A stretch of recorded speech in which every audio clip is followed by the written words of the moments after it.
बिस्मिल्लाहिर्रहमानिर्रहीम। Air news के साथ मैं नवीद भट्टा। वैसे ही अस्सलाम वालेकुम। आप देख रहे हैं सच तो ये है। नाज़रीन करम, जब हज़रत उमर बिन अब्दुल अज़ीज़ रहमतुल्लाह अलैह ने अपने दौरे खिलाफत में मोहम्मद बिन उरवा को यमन का गवर्नर बनाकर भेजा, मोहम्मद बिन उरवा यमन के शहर में दाखिल हुए तो लोग इज्तिमा की शक्ल में इस्तकबाल के लिए खड़े थे।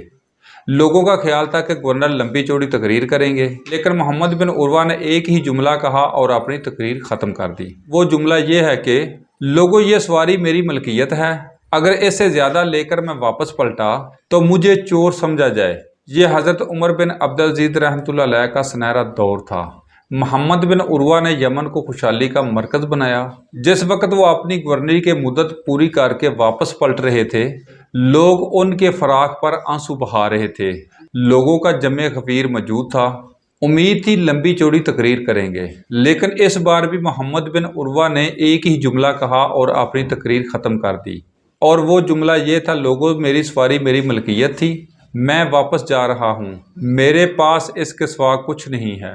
पाकिस्तानियों, अपने हुक्मरानों, जजेस, एस्टेब्लिशमेंट और सरकारी अफसरान के आने और जाने वाले दिन का तकाबल कीजिए, बस आपको अच्छी तरह समझ आ जाएगी। खुदारा निकालिए अपने आप को इस झंझट से, दुरुस्त सिमत इख्तियार करें और तलाश करें उन लोगों को जो आज भी अल्लाह के हुक्म और नबी करीम सल्लल्लाहु अलैहि वसल्लम के नक्शे कदम को अपनाए और कुरान और सुन्नत का दामन थामे हुए हों। लेकिन नाज़रीन करम, हमारे वतन अजीज़ में उल्टी गंगा बह रही है। हालिया दिनों में मुंतखब वज़ीर आला चौधरी परवेज़ इलाही के लिए 1 साल का किचन चलाने के लिए 9 करोड़ 75 लाख रुपए मुख्तस किए गए। 1 करोड़ से ज़्यादा की रकम सिर्फ मटन बीफ के लिए रखी गई है और 4 करोड़ ग्रोसरी खर्चों के लिए। यह हुकूमती खजाने का मुंह उस वक्त खोला गया है जब लोग सैलाब की तबाहकारियों से एक नवाले को तरस रहे हैं। वॉइस ऑफ अमेरिका के मुताबिक लाखों लोगों के लिए खुराक, शेल्टर और पानी की अशद ज़रूरत है।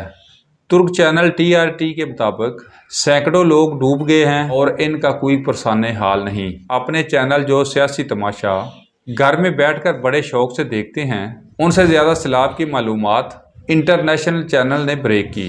जनूबी पंजाब में तबाही मची हुई है और नायब वज़ीर आला का अभी तक हनीमून चल रहा है। नाज़रीन, अगर आज भी पाकिस्तानी हुक्मरानों ने होश के नाखन ना लिए, फिर सूडान के बदअनवान सियासतदानों का हाल आपके सामने है।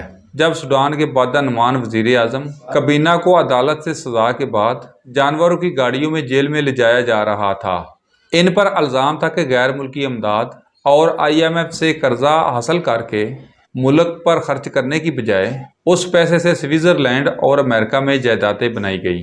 नाज़रीन, आज के टॉपिक की तरफ आने से पहले एक ब्रेक, दोबारा हाजिर होते हैं।